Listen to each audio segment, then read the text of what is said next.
Brandy Shampoo with Exploring Expression, and welcome to another Sunday at 7. So, as I said, my name is Brandy Shampoo. I help people become the very best expression of themselves so that you can, in turn, make learning fun, easy, and natural, not just for your children, but for yourself as well, because you deserve it. And welcome to Sunday at 7. How has your week been? How Did you accomplish your goals this week? Did you strive? Did you move forward towards the best expression of yourself? I hope so. Was it a week full of learning and growing and living in your purpose? I believe that for you. So today I want to talk about homeschool. Um, the last week in our homeschool has been just a bucket of fun. A bucket of fun. We've been playing lots of games. We've been reading lots of books. We've been learning lots of things. I made a plant cell out of meat, so that was something new I hadn't done before, and that was exciting. And we did multiplication bingo, and we took a walk and discovered some things in our backyard, like our purple plants that are slowly taking over our entire yard, but my children insist that I not prune because they love them. This is all part of our homeschool experience, right? And so today I wanted to take a moment and just talk about some misconceptions as we head into this. A lot of people are heading into the school year now, whatever it looks like for you. So as you come in, make sure and say something. Say hi. Let me know that you're there. If you're watching this on replay, hashtag replay and let me know that you saw it so that I can connect with you. Because we're all about making connections and um, helping each other grow, right? And helping ourselves and our children learn. So I'm going to preface this by saying, let me start right off and say, this list is by no means exhaustive. I could probably do a dozen homeschool misconception videos and never even scratch the surface. Never even get the tip of the iceberg about all of the different myths and things that people believe in and believe about homeschooling and what homeschoolers do and what homeschool is like. And so today I just want to touch on a couple of them and yeah, and let's go. So the first one for homeschooling. Homeschool has to look like public school. Homeschooling has to look like public school. So obviously, well not obviously, that's not true. Homeschooling looks however your homeschool looks. Homeschooling has to look like a nurturing learning environment for your child. But I'm going to say that with a caveat because I ran into this. I give you these tips because I lived them. Right? So here's my caveat. If you are homeschooling for a season, you need to be more cognizant of what your school system is doing. If there's a lot of people now that have transitioned because of COVID to a temporary homeschool situation. And this is a beautiful opportunity to expand your horizons and expand your understanding of what learning is all about. Because I'm here to tell you, even if your kids go back to public school, homeschooling doesn't have to end there. You know, my oldest daughter, went most of her school career as a public school student. And yet she learned so much at home. Because as her mother, it's my job to pick up where the public school left off, right? However, my son's on the other hand, um, Joshua off and on has gone to public school or homeschool. He does better in homeschool. That's where he's at now. Daniel's mostly been homeschooled. Last year, we tried a year at public school, although we still homeschooled at home full time. We did public school, we did homeschool, and that was only for, a semester before all the schools shut down and we came home. Was that homeschool? Did I have to worry about what my public school was doing? Did my homeschool have to mirror public school? Does your homeschool have to mirror public school? No, no, it doesn't. The beauty of homeschool is that you're teaching your child. You're teaching your child. So you know what your child knows and what they don't know. Okay? So your homeschool should look like what works best for your family. If if you're homeschooling for this year, you're planning to jump right back into public school or private school or charter school next year, you do want to pay attention to what they're doing, but that doesn't mean you have to copy what they're doing or mirror what they're doing. So that's number one. Number two, and this comes up, gosh, all the time. I don't think I've met a single homeschooling parent who hasn't been asked this question at least 50 times. What about socialization? How are your kids socialized? Well, can your kids, isn't it bad if your kids never see other children? My kids see a ton of other children. Think of all of the instances your child has. COVID, quarantining aside, okay? Let's take the whole quarantine piece out of it. Think of all the interactions our children have with other people in a day. All of those opportunities for socialization.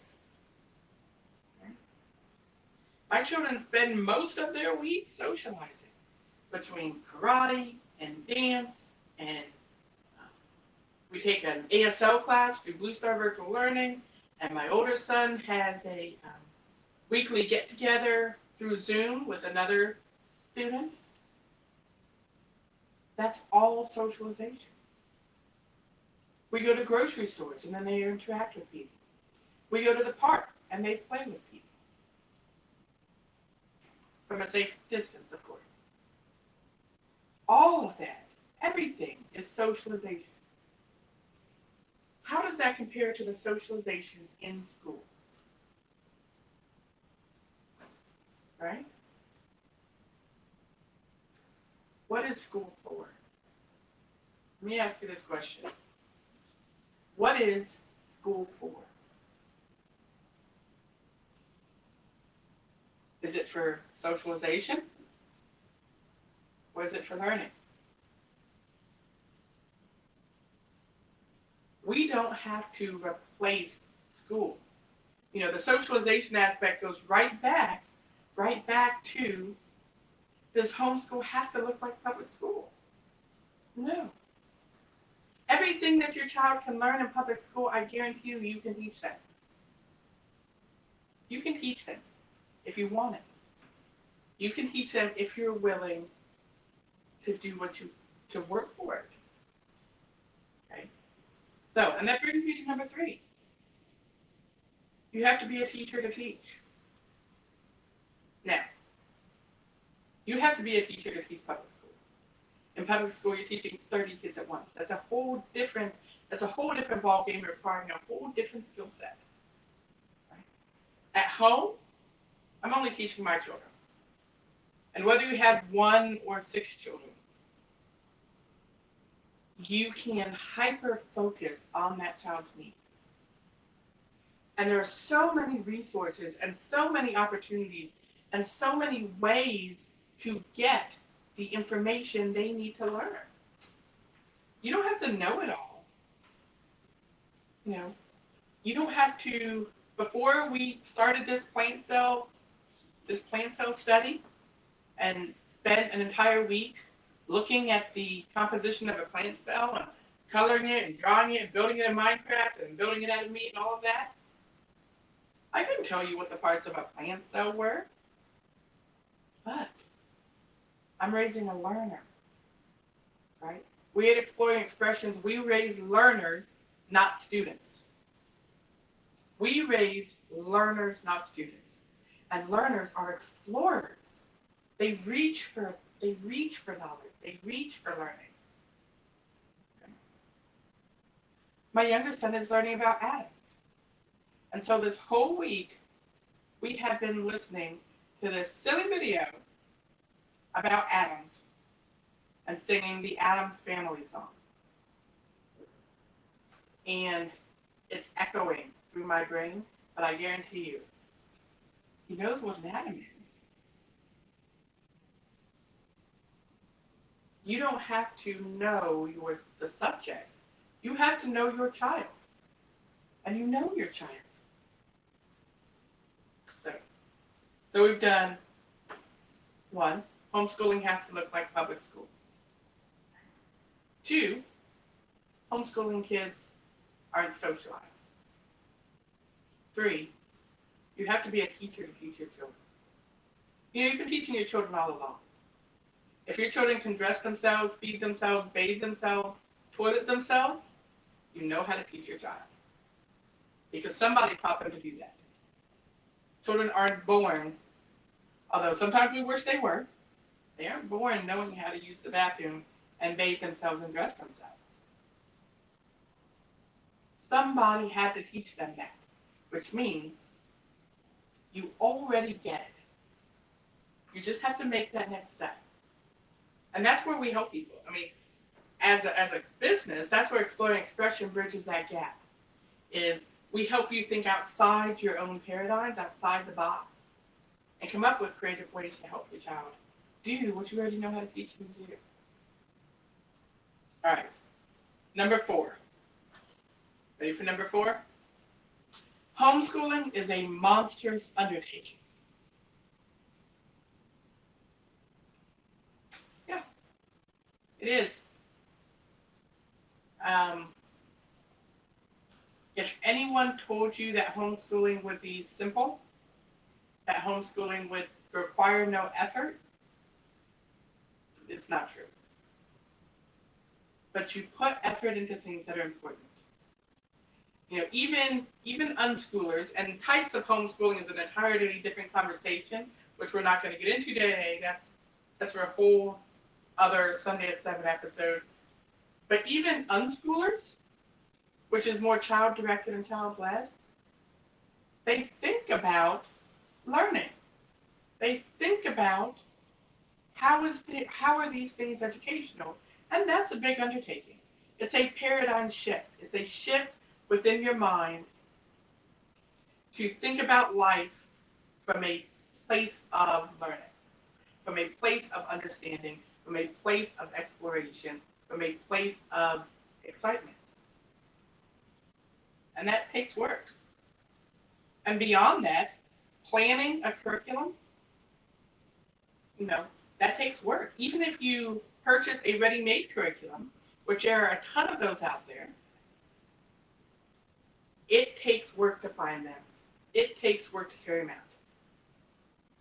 Does that mean you're going to be spending 6 to 8 hours a day teaching your child? No, not unless you want to do that. I, for one, I work a full-time job and I run a business, and I'm a single mother. I don't have time to sit next to my son and teach him all day. I definitely couldn't do that with both of them because one of them is 7 and one of them is 16. They're learning different things. However, you make the time for what's important. And you find creative ways. When everything you do is learning, you don't have to put in near as much time going through textbooks. We use some of them. This is one that we love, that my son's working through. And it took me time to find this. It takes me time each week to look at the lesson he's going to do next week and write it on his little sheet of things that for him to accomplish. But I don't do that with every subject. And I don't sit next to him while he accomplishes it. It's all about, and I talked last week about time management. It's all about being intentional with what you do. But for people who ask, is learning all that you do? Is everything you do educational? Yeah. Well, in our family, probably. Because, learning is what I do and it's my passion. And so almost everything my kids and I do is educational in some fashion. We play hundreds of board games. We absolutely adore game schooling. So of course it's education. If we cook together, it's educational. If we read together, if we take a walk, I'm always slipping little bits of learning into it. But you know what? Because I slip little bits of learning into everything we do, we don't have to spend giant chunks of learning. So I'm going to tell you right now, my boys won't sit there. We tried, we tried it. We tried it. Um, and they won't sit there. They rebel after about, I don't know. My older son may have an hour. My younger son, less. Less. They have to move. They're boys. And I have to work. And so it's going to take a huge chunk of time to homeschool, but it's not a huge chunk of time in a single sitting. It's more, it takes intentionality. It takes desire. It takes will. It takes the understanding that your education is my responsibility. Regardless of whether we're in homeschool, public school, charter school, private school, co-op, parochial school, whatever you're in, it's the understanding as a parent that your education is my responsibility. And that takes time. Because of that, it's going to be an undertaking either way. Right? And it's okay. Because they're worth it. Because they're our future and they're worth it. All right, last one, and then I'm going to go on. And I would love it as you watch this video and share it amongst your group. If you think of other homeschool misconceptions, put them in the comments. Comment what you're most asked or what you've always wondered about homeschooling. And let me know, and let's talk about it. The last one for today, number 5. You ready? Hi, Tiffany. How are you? You can't make mistakes. You can't make mistakes. And I'm here to tell you, I make mistakes all the time. I have gone through so many curriculums. I have shelves upon shelves of stuff that I buy that we used a little bit. I'm like, I thought that would be it, but it's not turning out that way, right? Or I thought they learned something, and then later go back and ask him about it. I was like, didn't you just know this? Maybe. Or sometimes I sent them to school when I shouldn't have, when I knew. Those are mistakes. But you know what? We're going to make mistakes, and we're going to mess up, and they're going to be okay. Let me say it again. We're going to make mistakes, and we're going to mess up, and they're going to be okay. And you're going to be okay, and we're going to be okay. Because that's what life is. Whether you're a homeschooler, whether you're whatever situation you're in, on the road to your best expression, on the road to your best homeschool experience, on the road to the best learning environment for your children, if you get nothing else from today's Sunday at 7, it's this. You're going to make mistakes, and you're going to mess up, and it's going to be okay. It's going to be okay. Because as long as your intention is good, as long as it's your desire to give your children the best learning opportunity that you can, it's continual process improvement. It's not a mistake. It's you did what you knew to do. And when you know better, you do better. Right? And that's what homeschooling is. Like Cheryl Silverstein said, it's falling up. We're always falling up and learning and growing and watching your children blossom. into explorers, because we're here to make learners, not students. We're here to make learners, not students, of our children and of ourselves. At Exploring Expression, we're here to make you a learner, not a student. Because if you want children to be learners, they have to see you learning. So, until next week, like I said, share this and let me know what your biggest homeschool misconceptions are. And maybe we'll do a part 2 here down the road a little bit. And so then, we'll see you later.